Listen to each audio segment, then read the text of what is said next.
Hello नमस्कार, welcome back. आप सभी का एक बार फिर से स्वागत है अपनी इस ऑनलाइन क्लास में।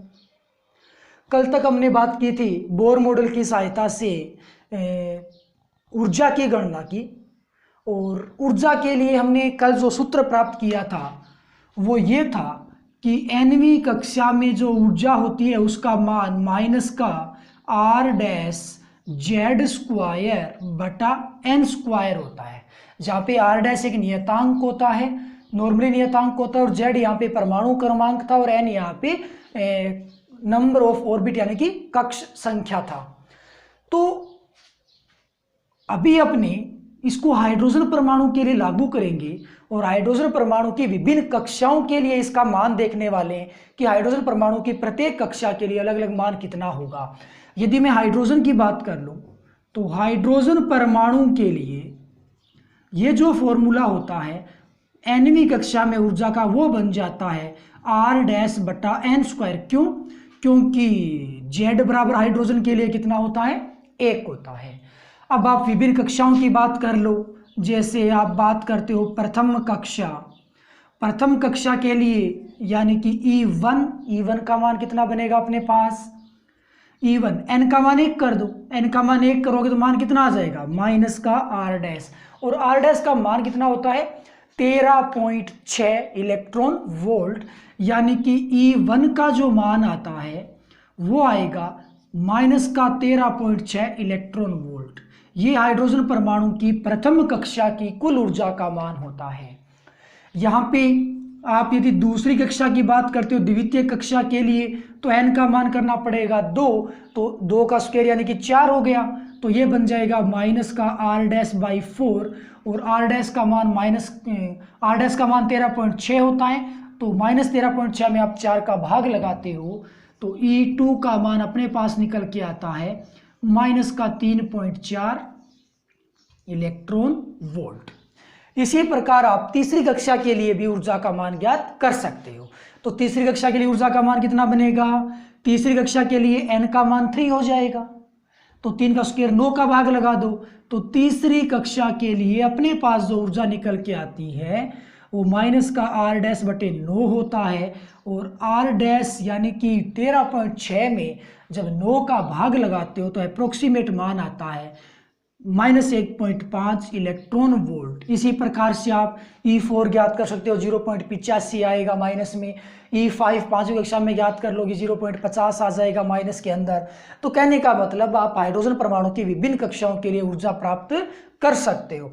तो आप ध्यान रखना, कम से कम 3 कक्षाओं की ऊर्जाओं का मान तो आप विशेष रूप से याद रखोगे कि हाइड्रोजन परमाणु की पहली कक्षा में ऊर्जा माइनस 13.6 होती है, दूसरे में माइनस 3.4 होता है, तीसरी में 1.5 माइनस में होता है। तो इसका मतलब क्या हो गया? यहाँ पे माइनस का निशान आ रहा है, इसका भी क्या मतलब होगा? जैसे अपने पास ये हाइड्रोजन का नाभिक है, इसके चारों ओर ये प्रथम कक्षा है, ये दूसरी कक्षा है, ये तीसरी कक्षा हो गई, सो ऑन। इसी प्रकार से बहुत सारी कक्षाएं हैं। यदि पहली कक्षा में कोई भी इलेक्ट्रॉन है तो उसके पास एनर्जी कितनी होगी? पहली कक्षा में जो भी इलेक्ट्रॉन होगा उसके पास एनर्जी माइनस 13.6 इलेक्ट्रॉन वोल्ट होगी। ऋणात्मक चिन्ह यहाँ पे क्या बताता है? यहाँ पे जो नेगेटिव साइन आता है कुल ऊर्जा में, वो इस बात को प्रदर्शित करता है कि इलेक्ट्रॉन और नाभिक के मध्य आकर्षण बल लग रहा है। मतलब इलेक्ट्रॉन और नाभिक के मध्य लगने वाले आकर्षण बल की प्रकृति को ही यहाँ पे ऋणात्मक यानी कि नेगेटिव साइन प्रदर्शित करता है। जब तक नेगेटिव साइन रहेगा कुल ऊर्जा के साथ, तब तक एक इलेक्ट्रॉन नाभिक के साथ आकर्षण बल से बंधा हुआ रहेगा। यदि हम चाहते हैं कि इलेक्ट्रॉन को मुक्त अवस्था में लेके आए, वो नाभिक के साथ आकर्षण बल से बंधा हुआ ना रहे, तो उसके लिए ये आवश्यक हो जाता है कि इलेक्ट्रॉन के पास जो कुल ऊर्जा है वो नेगेटिव नहीं होनी चाहिए, भले ही वो जीरो ही क्यों ना हो। इलेक्ट्रॉन के पास यदि कुल ऊर्जा जीरो आ गई या फिर पॉजिटिव में आ गई, इसका मतलब ये हो जाता है कि इलेक्ट्रॉन है वो नाभिक के साथ जुड़ा हुआ नहीं है, कोई भी आकर्षण बल नहीं लग रहा। जब तक इलेक्ट्रॉन के कुल ऊर्जा के साथ नेगेटिव साइन रहेगा, तब तक वो इलेक्ट्रॉन नाभिक के साथ जुड़ा हुआ रहता है, आकर्षण बल लगा रहता है कंटिन्यूअस। तो यदि हम इलेक्ट्रॉन को मुक्त अवस्था में लाना चाहते हैं तो कम से कम इलेक्ट्रॉन की ऊर्जा कितनी होनी चाहिए, 0 इलेक्ट्रॉन वोल्ट कम से कम एनर्जी होनी चाहिए, जिसके कारण ये इलेक्ट्रॉन बाहर निकल जाएगा। कुल मिलाकर के वो नाभिक के साथ आकर्षण बल से बंधा हुआ नहीं रहेगा। ओके, तो -13.4 इलेक्ट्रॉन वोल्ट, इसका मतलब ये हो गया कि पहली कक्षा से यदि आप इलेक्ट्रॉन बाहर निकालना चाहते हो मुक्त अवस्था में, तो इलेक्ट्रॉन को कितनी ऊर्जा देनी होगी, बाहर निकालने के लिए कुल ऊर्जा में 0 बनानी है कम से कम। तो भाई इसको आप एनर्जी दोगे कितनी, +13.6 इलेक्ट्रॉन वोल्ट, कुल ऊर्जा कितनी बन जाएगी, 0 बन जाएगी। मतलब हाइड्रोजन परमाणु, केवल हाइड्रोजन की बात है, ये किसी भी परमाणु की बात नहीं है, अलग अलग परमाणुओं के लिए ऊर्जा का मान अलग अलग होता है, अलग अलग कक्षाओं में। तो यहाँ पे ये जो हाइड्रोजन परमाणु है उसकी प्रथम कक्षा से इलेक्ट्रॉन को बाहर निकालना है, तो हमें बाह्य स्रोत द्वारा, बाह्य सोर्स द्वारा 13.6 इलेक्ट्रॉन वोल्ट हमें प्रदान करनी पड़ेगी इसको ऊर्जा, इलेक्ट्रॉन बाहर निकल जाएगा, निष्कासित होगा। इसी प्रकार यदि इलेक्ट्रॉन दूसरी कक्षा में है तो उसके पास ऊर्जा कितनी होगी, उसके पास ऊर्जा होगी जी -3.4 इलेक्ट्रॉन वोल्ट। इस इलेक्ट्रॉन को मुक्त अवस्था में लाना चाहते हैं तो भाई हमें कितनी ऊर्जा देनी पड़ेगी, +3.4 इलेक्ट्रॉन वोल्ट, ताकि कुल ऊर्जा इलेक्ट्रॉन की 0 बन जाए और इलेक्ट्रॉन है वो मुक्त अवस्था में आ पाए। इसी प्रकार तीसरी कक्षा में यदि इलेक्ट्रॉन है तो उसके पास एनर्जी कितनी होगी, -1.5 इलेक्ट्रॉन वोल्ट, और यहाँ से इलेक्ट्रॉन को बाहर निकालने के लिए हमें ऊर्जा कितनी देनी होगी, +1.5 इलेक्ट्रॉन वोल्ट एनर्जी देनी होगी।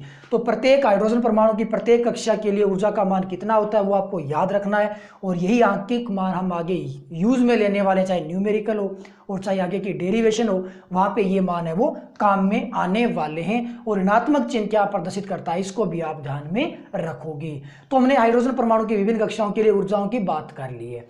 अब यहाँ पे क्या होगा कि नील्स बोर ने यह कहा था कि जब भी हम इसको ऊर्जा प्रदान करेंगे हाइड्रोजन परमाणु को, वो ऊर्जा इलेक्ट्रॉन ग्रहण करेगा। इलेक्ट्रॉन ग्रहण करने के बाद वो उत्तेजित ऊर्जा स्तर में जाएगा, उत्तेजित कक्षा में जाएगा, वहां कितने समय रहेगा, 10⁻⁻8 सेकंड रहेगा। 10⁻⁻8 सेकंड रहने के पश्चात जब वो मूल ऊर्जा स्तर में आता है, मूल कक्षा में आता है, उस कंडीशन में वो ऊर्जा का उत्सर्जन करता है विद्युत चुंबकीय तरंगों के रूप में, इलेक्ट्रोमैग्नेटिक वेव के रूप में वो तरंगों का उत्सर्जन करता है। और उस तरंगों के उत्सर्जन के कारण एक स्पेक्ट्रम तैयार होता है। यदि अपने इसको हाइड्रोजन कंप्लीट मान ले तो उसको हम हाइड्रोजन का स्पेक्ट्रम कहते हैं, और वो जो स्पेक्ट्रम होता है वो रेखिक होता है, अतः उसको हम कहते हैं हाइड्रोजन का रेखिक स्पेक्ट्रम। तो अभी हम समझेंगे और जानेंगे कि हाइड्रोजन का रेखिक स्पेक्ट्रम क्या होता है, कैसे बनता है, कितने प्रकार का होता है। तो आइए बात करते हैं हाइड्रोजन के रेखिक स्पेक्ट्रम की। तो नेक्स्ट अपने पास टॉपिक है हाइड्रोजन का रेखिक स्पेक्ट्रम। एक्चुअल में हाइड्रोजन का रेखिक स्पेक्ट्रम कैसे बनता है, आइए उसकी बात कर लेते हैं।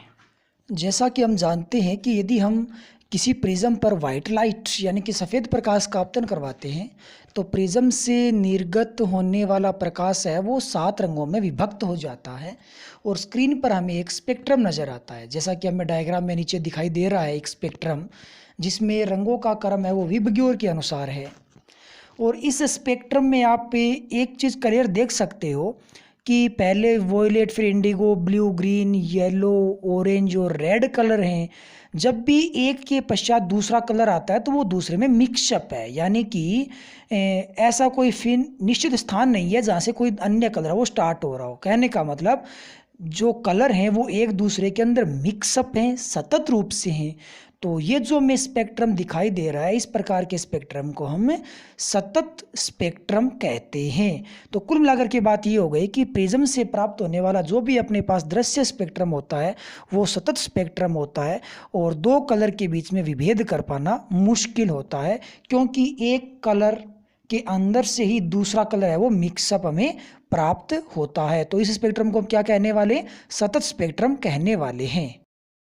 अब यदि इसी श्वेत प्रकाश को अपने एक कंटेनर में हाइड्रोजन गैस भर के उसके अंदर से गुजारते हैं, जैसा कि आपको डायग्राम में दिखाई दे रहा है कि प्रिज्म से ठीक पहले हमें एक कंटेनर दिखाई दे रहा है, एक पात्र दिखाई दे रहा है जिसमें हाइड्रोजन गैस भरा हुआ है। इस हाइड्रोजन गैस के अंदर से हम श्वेत प्रकाश को गुजारेंगे तो उस स्थिति में क्या होगा कि ये हाइड्रोजन गैस निश्चित तरंग दैर्ध्य वाले प्रकाश का अवशोषण कर लेगा, यानी कि अपने अंदर से पारगमित नहीं होने देगा, और कुछ बच गया प्रकाश है वो उसके अंदर से पारगमित होकर के और प्रिज्म पर आपतित होगा, जिसके कारण वह अपने मूल अवयवों में विभक्त होगा। इस कंडीशन में जो भी हमें स्क्रीन पर स्पेक्ट्रम प्राप्त होगा वो स्पेक्ट्रम हमें डायग्राम में नीचे दिखाई दे रहा है। ये जो स्पेक्ट्रम हमें नीचे दिखाई दे रहा है उसमें आपको ये देखने को मिलेगा कि उस स्पेक्ट्रम के अंदर हमें कुछ काली रेखाएं नज़र आती हैं। ये जो काली रेखाएं हैं, यहाँ पे वो कलर विद्यमान था, वो प्रकाश विद्यमान था जो हाइड्रोजन गैस के द्वारा अवशोषित कर लिया गया है, और वो प्रकाश हाइड्रोजन से अवशोषित होने के पश्चात प्रिज्म पे नहीं आपतित हुआ, अर्थात हमें स्पेक्ट्रम में नज़र नहीं आया। उसके स्थान पे हमें ब्लैक यानी कि काली रेखाएं प्राप्त हो रही थी। तो ये जो स्पेक्ट्रम है वो अवशोषण स्पेक्ट्रम है। अभी मैं आपको एक ज़रूरी बात बता दूं कि जो हाइड्रोजन स्पेक्ट्रम होता है वो दो प्रकार का होता है। पहला होता है अवशोषण स्पेक्ट्रम और दूसरा होता है उत्सर्जन स्पेक्ट्रम। अवशोषण स्पेक्ट्रम में आप क्लियर देख पा रहे हो कि जो भी अवशोषण स्पेक्ट्रम है वो चमकीली पृष्ठभूमि पर काली रेखाओं के रूप में हमें दिखाई दे रहा है। अर्थात पहले जहाँ बिल्कुल कलरफुल एरिया था, पूर्णतः रंगीन एरिया था, अब वहीं पे कुछ काली रेखाएं हमें प्राप्त हो गई है। इसी स्पेक्ट्रम को हम अवशोषण स्पेक्ट्रम कहते हैं। अर्थात अवशोषण स्पेक्ट्रम हमेशा चमकीली पृष्ठभूमि पर काली रेखाओं के रूप में प्राप्त होता है, और ये काली रेखाएं उन कलर्स का, उन प्रकाश किरणों का स्थान लेती हैं जो हाइड्रोजन गैस के द्वारा अवशोषित किया जा चुका था, जिसके कारण हाइड्रोजन में विद्यमान इलेक्ट्रॉन उत्तेजित ऊर्जा स्तर में पहुंच चुके हैं। अब अपने यदि बात करें उत्सर्जन स्पेक्ट्रम की, तो हमने क्या किया कि एक हाइड्रोजन चेंबर है जो प्रिज्म से ठीक पहले हमें नज़र आ रहा है। इसको हमने अवशोषण स्पेक्ट्रम में क्या देखा था कि इसको हमने ऊर्जा प्रदान की। हम क्या करेंगे, इसको ऊर्जा और प्रदान करते हैं, इसको गर्म करते हैं। गर्म करने पर ये निश्चित तरंगों का अवशोषण कर लेता है, और जब इसके अंदर विद्यमान इलेक्ट्रॉन है वो उत्तेजित ऊर्जा स्तर में पहुंच जाते हैं, और वहाँ से जब वो मूल ऊर्जा स्तर में आते हैं तो बोर मॉडल के अनुसार वो ऊर्जा का यानी कि विद्युत चुंबकीय तरंगों का उत्सर्जन करते हैं, और वही उत्सर्जित ऊर्जा है वो आपको प्रिज्म के ऊपर आपतित होती हुई नज़र आ रही है। तो इस केस में प्रिज्म ऊर्जा का आपतन हो रहा है, विद्युत चुंबकीय तरंगों का आपतन हो रहा है, उसके कारण हमें स्क्रीन पर एक स्पेक्ट्रम नज़र आ रहा है जो कि हमें डायग्राम में नीचे रिप्रेजेंट हो रहा है। उस स्पेक्ट्रम को हम उत्सर्जन स्पेक्ट्रम कहने वाले हैं, और यहाँ पे जो भी स्पेक्ट्रम नज़र आता है उसमें आप साफ साफ देख सकते हो कि कुछ एक रेखाएं दिखाई देती है जो कि विभिन्न कलर की होती हैं। अर्थात ये जो स्पेक्ट्रम है वो काली पट्टिका पर यानी कि काली पृष्ठभूमि पर चमकीली रेखाओं के रूप में प्राप्त होता है, और ये जो हमें स्पेक्ट्रम में दिखाई देने वाली विभिन्न कलर की जो रेखाएं हैं ये उस प्रकाश की रेखाएं हैं जो हाइड्रोजन गैस ने अवशोषित किया था, अवशोषण किया था, और अब वो यहाँ पे उत्सर्जित कर रहा है। तो कुल मिलाकर के बात ये हो गई कि अवशोषण के दौरान हाइड्रोजन गैस जिस प्रकाश का, जिस कलर का अवशोषण करता है, उसी कलर, उसी प्रकाश का अब वो जब मूल ऊर्जा स्तर में उसके इलेक्ट्रॉन आते हैं तो उनका उत्सर्जन करता है, और वही प्रकाश, वही कलर है वो हमें उत्सर्जन स्पेक्ट्रम के अंतर्गत दिखाई देता है। तो कुल मिलाकर के बात ये हो गई कि अवशोषण स्पेक्ट्रम में जो हमें काली रेखाएं दिखाई दे रही थी, जहाँ पर हमें कोई कलर नज़र नहीं आ रहा था, जहाँ जो कलर एब्सेंट था, अब वो कलर यहाँ पे प्रेजेंट है, और उस समय जो कलर प्रेजेंट था अब वो कलर यहाँ पे एब्सेंट हमें दिखाई देता है। कुल मिलाकर के हम ऐसा भी कह सकते हैं कि यदि हम अवशोषण स्पेक्ट्रम और उत्सर्जन स्पेक्ट्रम को एक साथ मिला दें तो हमें सतत स्पेक्ट्रम प्राप्त हो जाएगा। यहाँ पे जो भी हाइड्रोजन गैस को गर्म करने पर जो प्रकाश उत्सर्जित होता है, जब उसके इलेक्ट्रॉन मूल ऊर्जा स्तर में आते हैं तो प्रकाश जो उत्सर्जित होता है वह प्रकाश फोटोन के रूप में होता है, कणीय प्रकृति के रूप में होता है, जिनकी ऊर्जा समीकरण के अनुसार E बराबर h न्यू होती है, और न्यू यहाँ पे उत्सर्जित होने वाली विद्युत चुंबकीय तरंगों की आवृत्ति होती है। अब यदि अपने अवशोषण स्पेक्ट्रम और उत्सर्जन स्पेक्ट्रम को एक साथ देखने की कोशिश करें और दोनों को मिक्सअप कर दें, एक दूसरे पर अध्यारोपित कर दें, तो हमें एक सतत तीसरा स्पेक्ट्रम प्राप्त हो जाएगा। तो यहाँ आप अवशोषण स्पेक्ट्रम और उत्सर्जन स्पेक्ट्रम में देख सकते हो कि उत्सर्जन स्पेक्ट्रम में जो रेखाएं दिखाई दे रही हैं वो अवशोषण स्पेक्ट्रम में एब्सेंट हैं, वो कलर अवशोषण स्पेक्ट्रम में नहीं है। इसी प्रकार से यदि हम अवशोषण स्पेक्ट्रम में कलर को देखना चाहें तो वो आपको उत्सर्जन स्पेक्ट्रम में एब्सेंट नज़र आएगा। कुल मिलाकर के यदि हम सतत स्पेक्ट्रम को देखना चाहते हैं तो सतत स्पेक्ट्रम का कलर हमें केवल एक ही स्पेक्ट्रम में नज़र आएगा, या तो वो अवशोषण में होगा या वो उत्सर्जन में होगा। अतः हाइड्रोजन स्पेक्ट्रम दो प्रकार का होता है, पहला अवशोषण स्पेक्ट्रम और दूसरा उत्सर्जन स्पेक्ट्रम। अवशोषण स्पेक्ट्रम हमें चमकीली पृष्ठभूमि पर काली रेखाओं के रूप में मिलता है, जबकि उत्सर्जन स्पेक्ट्रम हमें काली पृष्ठभूमि पर चमकीली रेखाओं के रूप में प्राप्त होता है। तो अभी हमने ग्राफिकली समझा कि हाइड्रोजन का जो रेखिक स्पेक्ट्रम होता है वो दो प्रकार का किस प्रकार से बनता है। एक होता है अवशोषण स्पेक्ट्रम और दूसरा होता है उत्सर्जन स्पेक्ट्रम, और वो बनेगा किस प्रकार से उसको हमने अच्छे से समझा है। और हमने ये भी जानने की कोशिश की है, ये भी समझा है कि अवशोषण स्पेक्ट्रम और उत्सर्जन स्पेक्ट्रम को यदि मिक्सअप कर दे तो हमें एक सतत स्पेक्ट्रम प्राप्त हो जाता है। तो यहाँ पे जो भी हमें उत्सर्जन स्पेक्ट्रम प्राप्त हुआ था, जो कि काली पृष्ठभूमि पर चमकीली रेखाओं के रूप में प्राप्त हो रहा था, उस स्पेक्ट्रम को हमने कुछ इस प्रकार से रिप्रेजेंट किया था। जैसे यहाँ पे पीछे का जो भाग है वह ब्लैक समझो, और उसके ऊपर इस प्रकार से हमें बहुत सारी पट्टिकाएं प्राप्त हो रही थी, और इस पट्टिकाओं को आप थोड़ा चमकीला समझना। ओके, तो इस प्रकार से हमें स्पेक्ट्रम प्राप्त हो रहा था। यहाँ पे ये बहुत सारी रेखाएं हमें प्राप्त हुई। इन अलग अलग रेखाओं की अलग अलग वेवलेंथ होती है, और उसी वेवलेंथ के अनुसार इनको अलग अलग श्रेणियों में डिवाइड किया है। मतलब कि वो श्रेणियां बनाई किस प्रकार से हैं? श्रेणियां बनाई गई हैं इन स्पेक्ट्रम की खोजकर्ता के नाम के आधार पे, वैज्ञानिकों के नाम के आधार पे। यदि मैं बात करूं कि हाइड्रोजन के रेखिक स्पेक्ट्रम की सर्वप्रथम व्याख्या किसने की थी, तो हाइड्रोजन स्पेक्ट्रम की सर्वप्रथम व्याख्या बोमर ने की थी। किसने की थी? बोमर ने की थी। तो अपने बात करें रेखिक स्पेक्ट्रम की, तो रेखिक स्पेक्ट्रम में हमें बहुत सारी श्रेणियां प्राप्त होती है। उन श्रेणियों को अपने बारी बारी से पढ़ते हैं। तो श्रेणियां जो होती हैं, पहली श्रेणी आती है लाइमन श्रेणी,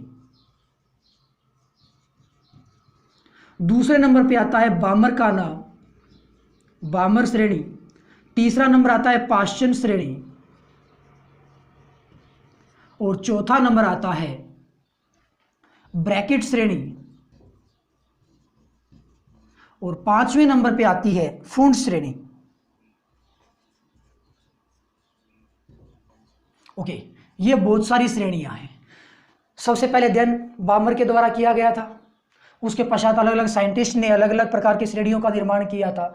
और यहां इन श्रेणियों में जो भी रेखाएं हमें प्राप्त होती हैं, उन रेखाओं में एक समानता थी, और उस समानता को सबसे पहले किसने वेरीफाई किया था? रिडबर्ग ने वेरीफाई किया था। और रिडबर्ग ने यह कहा था कि इन श्रेणियों में जो भी रेखाएं हमें प्राप्त होती हैं, उन रेखाओं की तरंग दैर्ध्य यानी कि वेवलेंथ को आप एक कॉमन फॉर्मूले से प्राप्त कर सकते हो। और वो कॉमन फॉर्मूला क्या था कि 1/λ is equal R 1/n1 square minus 1/n2 square. Okay, तो ये जो अपने पास फॉर्मूला था वो रिडबर्ग फॉर्मूला है, जो कि रिडबर्ग का एक आनुभाविक सूत्र है। अब रिडबर्ग को खुद को भी नहीं पता कि ये डेरिवेट कैसे होगा, उन्होंने अपना कॉमन सेंस काम में लिया, अपने अनुभव के आधार पे एक फॉर्मूला दिया था। और यहाँ पे ये जो आर डैश है वो होगा यहाँ पे रिडबर्ग नियतांक, जिसका मान 1.097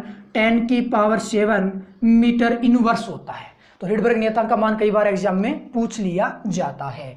तो कुल मिलाकर के बात ये हो गई कि यदि अपने पास ये हाइड्रोजन परमाणु की प्रथम कक्षा, ये द्वितीय कक्षा, ये तृतीय कक्षा, बहुत सारी कक्षाएं यदि अपने पास हमें मिलती हैं, तो उसके अंदर जब भी मान लो इलेक्ट्रॉन पहली कक्षा में है, ऊर्जा देंगे उत्तेजित कक्षा में जाएगा, तो यहाँ पे N1 और N2 को आप कैसे डिफाइन करोगे? तो यहाँ पे जो N1 होता है वो मूल कक्षा नंबर होता है, और N2 होता है वो उत्तेजित कक्षा नंबर होता है। जैसे यहाँ पे यदि मैं बात करूं तो n1 होगा वो 1 नंबर होगा, यानी कि n1 का मान 1 बन जाएगा और n2 का मान यहाँ पे 2 बन जाता है। यदि ये इलेक्ट्रॉन पहली से तीसरी कक्षा में चला जाता जंप करके तो यहाँ पे n2 का जो मान है वो कितना बनता, 3 बनता। तो यहाँ पे n1 और n2 में से n1 है वो मूल कक्षा होता है, कितने नंबर की कक्षा है, और n2 जो होता है वो उत्तेजित कक्षा होता है। तो n1 मूल कक्षा होगा और n2 उत्तेजित कक्षा होगा। एक इंटरेस्टेड पॉइंट और आता है, जैसे कि हाइड्रोजन परमाणु में यूं मान लो कि इलेक्ट्रॉन है वो दूसरी कक्षा में है, पहले से ही बैठा हुआ, किसी श्रेणी में हमें मिलेगा, जैसे बामर श्रेणी होती है, मूल कक्षा नंबर 2 होता है। हाइड्रोजन परमाणु में यदि इलेक्ट्रॉन या दूसरी कक्षा में बैठा हुआ है तो यहाँ पे मूल कक्षा है वो कक्षा नंबर 2 बन जाता है, और ये कक्षा नंबर 2 यदि मूल कक्षा बन गया तो इसके लिए जो प्रथम उत्तेजित कक्षा होगा वो कक्षा नंबर 3 होगा। प्रथम उत्तेजित कक्षा का मतलब ये हो जाएगा कि इलेक्ट्रॉन जहां भी मूल कक्षा में है वहां से निकटवर्ती पहली कौन सी कक्षा में संक्रमित हो रहा है, उत्तेजित में। उत्तेजित यानी कि ऊपर की ओर लेके जाना है, डाउन में नहीं लेके आना है। तो यदि 2 नंबर में है तो पहली कक्षा में उत्तेजित में जाएगा तो उसको कितने नंबर की कक्षा मिलेगी, 3 नंबर। तो यहाँ पे प्रथम में उत्तेजित कक्षा नंबर है वो यदि हमसे पूछ लिया जाए तो वो कितना मिलेगा हमें, यहाँ पे इसके अकॉर्डिंग 3 नंबर मिलेगा। अब जैसे कोई भी इलेक्ट्रॉन मान लो 7वीं कक्षा में है, 7वीं उसकी मूल कक्षा है, और कोई आपसे ये पूछ ले कि इसके लिए प्रथम उत्तेजित कक्षा कौन सी होगी, प्रथम उत्तेजित कक्षा, 7वीं तो मूल कक्षा हो गई, अपवर्ड में जाना है, ऊपर की ओर जाना है, तो पहली हमें कक्षा कौन सी मिलेगी, 8वीं मिलेगी। तो प्रथम उत्तेजित कक्षा है वो 8 नंबर की कक्षा होगी। द्वितीय उत्तेजित कक्षा कौन सी होगी, 9 नंबर की। तृतीय उत्तेजित कक्षा कौन सी होगी, 10 नंबर की। चतुर्थ उत्तेजित कक्षा कौन सी होगी, 11 नंबर की। इस प्रकार से ऊपर की ओर लगातार उत्तेजित कक्षाएं हैं वो हमें प्राप्त होती हैं और बनती जाती हैं। तो इस चीज का भी आप ध्यान रखोगे उत्तेजित कक्षा के बारे में क्या कहा गया है। आइए अपने बात करते हैं बारी बारी से इन श्रेणियों के बारे में।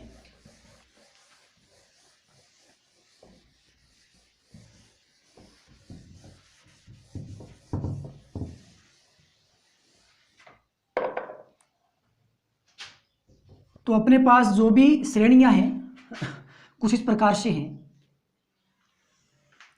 सपोज दैट कि ये अपने पास बहुत सारी कक्षाएं होंगी।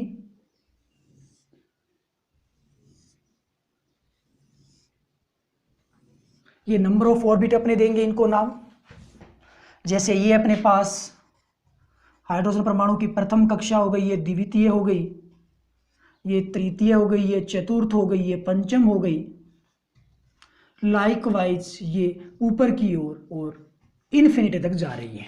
इस प्रकार से अपने पास एक सिस्टम बना हुआ है। ठीक है जी, ओके। तो यदि अपने बात करें प्रथम कक्षा की, प्रथम श्रेणी की, जो कि आती है लाइमन श्रेणी, तो लाइमन श्रेणी की क्या विशेषता होगी, लाइमन श्रेणी में जो मूल कक्षा होती है वो 1 नंबर की कक्षा होती है। दूसरी श्रेणी अपने पास होती है बामर श्रेणी। बामर श्रेणी में जो मूल कक्षा होती है वो 2 नंबर की कक्षा होती है। तीसरी अपने पास होती है पाश्चन श्रेणी। पाश्चन श्रेणी में जो भी मूल कक्षा होती है वो 3 नंबर की होती है। चौथी अपने पास होती है ब्रैकेट श्रेणी। ब्रैकेट श्रेणी में जो भी मूल कक्षा होती है वो 4 नंबर की होती है।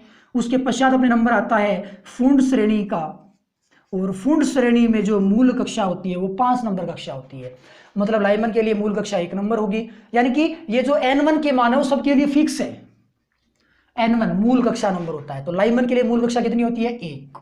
बामर के लिए मूल कक्षा कितनी होती है, 2। पाश्चन के लिए मूल कक्षा कितनी होती है, 3।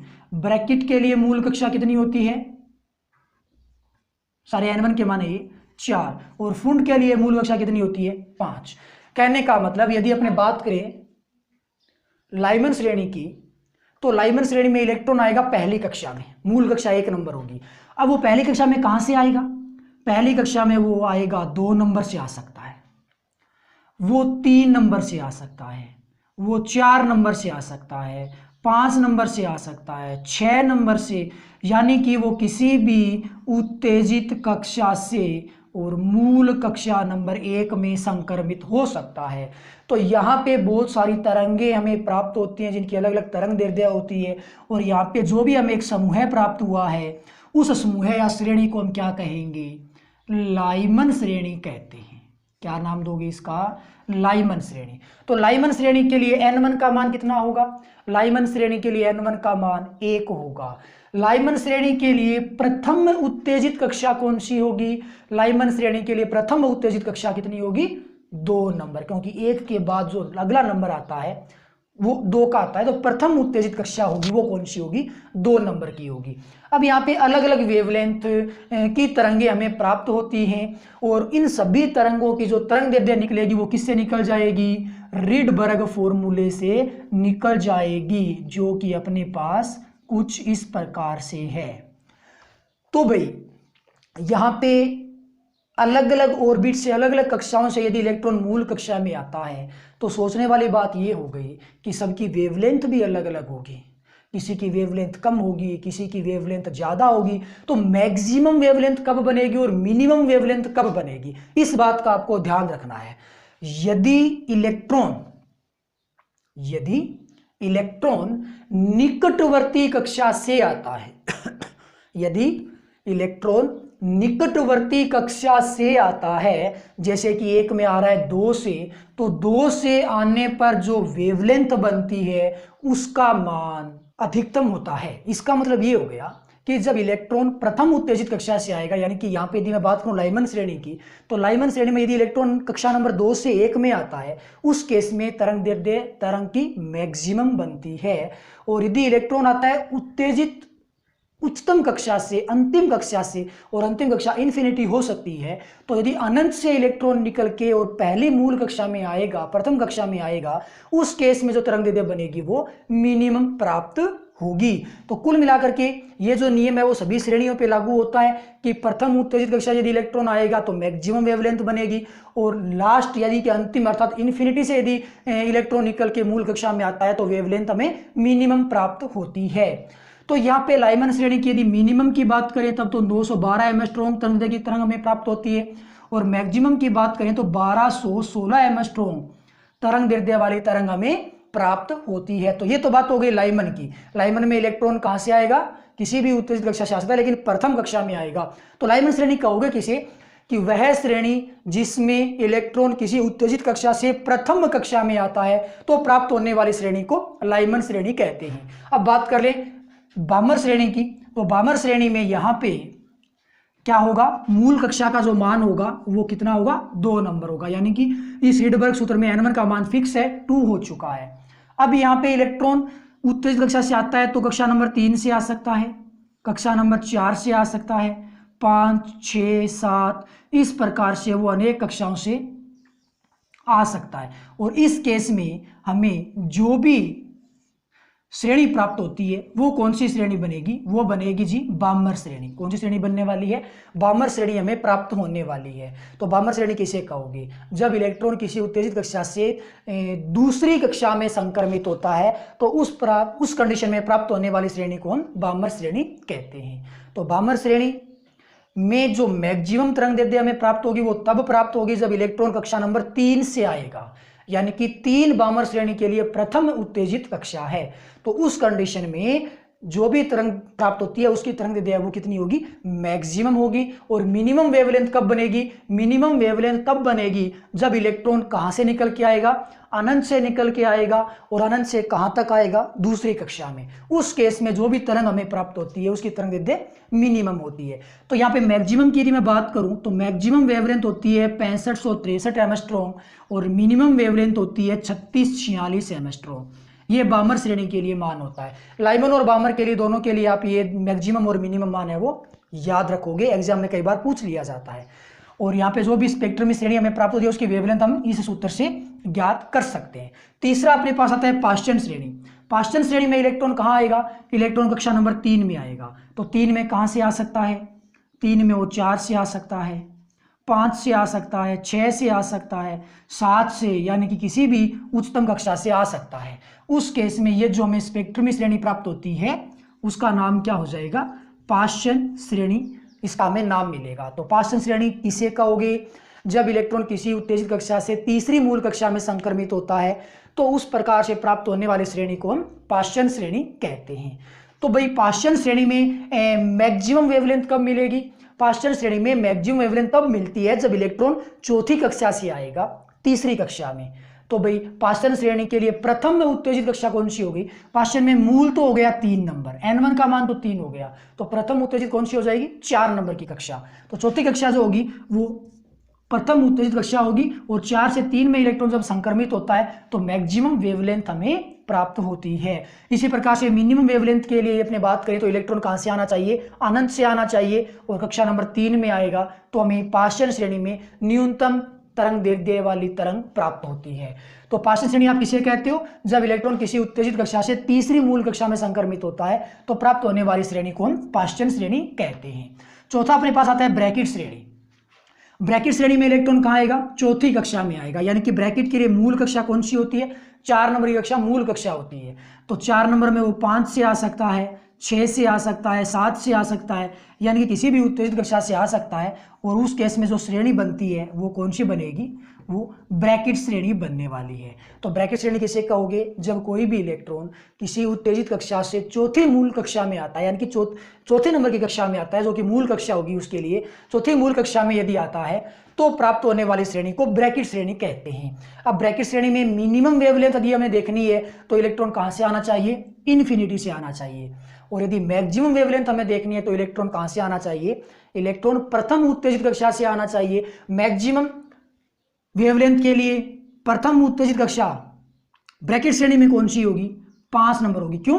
क्योंकि 4 नंबर कक्षा तो ब्रैकेट की मूल कक्षा है, उससे ऊपर की यदि अपने बात करें पहली कक्षा की तो वो 5 नंबर की आती है। तो प्रथम उत्तेजित कक्षा है वो कितने नंबर की हो जाएगी? 5 नंबर की कक्षा हो जाएगी। तो जब भी इलेक्ट्रॉन 5वीं से चौथी कक्षा में संक्रमित होता है ब्रैकेट के लिए तो वेवलेंथ हमें मैक्सिमम प्राप्त होती है, और जब इलेक्ट्रॉन अनंत से चौथी कक्षा में आता है तो वेवलेंथ हमें मिनिमम प्राप्त यानी कि न्यूनतम प्राप्त होती है। अब बात करते हैं अंतिम श्रेणी की, जो कि फुंड श्रेणी होती है। फुंड श्रेणी के लिए मूल कक्षा नंबर 5 होता है। इलेक्ट्रॉन 5वीं कक्षा में आएगा, वो 6 से आ सकता है, 7 से 8, 9, 10 अनंत से आ सकता है। उस केस में जो श्रेणी बनती है वो कौन सी श्रेणी बनेगी? फुंड श्रेणी का निर्माण हो जाएगा। तो कुल मिलाकर के वह श्रेणी जिसमें इलेक्ट्रॉन किसी उत्तेजित कक्षा से पंचम मूल कक्षा में संक्रमित होता है तो उस श्रेणी को हम क्या नाम देते हैं? उस श्रेणी को अपने फुंड श्रेणी नाम देते हैं। और मिनिमम वेवलेंथ के इलेक्ट्रॉन अनंत से आना चाहिए, 5वीं मूल कक्षा में आएगा, और मैक्सिमम वेवलेंथ के लिए इलेक्ट्रॉन प्रथम उत्तेजित कक्षा, जो कि यहाँ पे फुंड के लिए 6 नंबर की कक्षा होगी, 6 नंबर से यदि 5 में संक्रमित होता है तो अभी उस केस में जो भी वेवलेंथ हमें प्राप्त होती है उसका मान मैक्सिमम होता है। तो कुल मिलाकर के शॉर्ट एंड स्वीट एक सीधी सी बात ये हो गई कि किसी भी श्रेणी की यदि आप वेवलेंथ ज्ञात करना चाहते हो तो रिडबर्ग फॉर्मूला काम में आता है, जहाँ पे आर रिडबर्ग नियतांक हो गया। और यदि किसी भी श्रेणी की न्यूनतम तरंग यदि आपको ज्ञात करनी पड़े तो न्यूनतम के लिए R2 का मान निश्चित रूप से कितना होगा? इन्फिनिटी होगा, अनंत होगा। जब इलेक्ट्रॉन अनंत से आएगा मूल कक्षा में तो भाई न्यूनतम वेवलेंथ प्राप्त होगी। और यदि मैक्सिमम वेवलेंथ हमें निकालनी पड़े तो इलेक्ट्रॉन आता है प्रथम उत्तेजित कक्षा से, जो कि अलग अलग श्रेणियों के लिए अलग अलग होती है। प्रथम उत्तेजित कक्षा से यदि इलेक्ट्रॉन आ गया उस केस में वेवलेंथ है वो हमें मैक्सिमम प्राप्त हो जाएगी। तो ये था अपने पास पूरा का पूरा सिस्टम हाइड्रोजन स्पेक्ट्रम को लेकर के, कि हाइड्रोजन स्पेक्ट्रम में किस प्रकार से स्पेक्ट्रम बनते हैं, क्या क्या उसकी श्रेणियां होती हैं, क्या क्या उनकी वेवलेंथ और किस प्रकार से फाइंड आउट होती हैं। तो आज के लिए बस इतना ही। Okay, bye.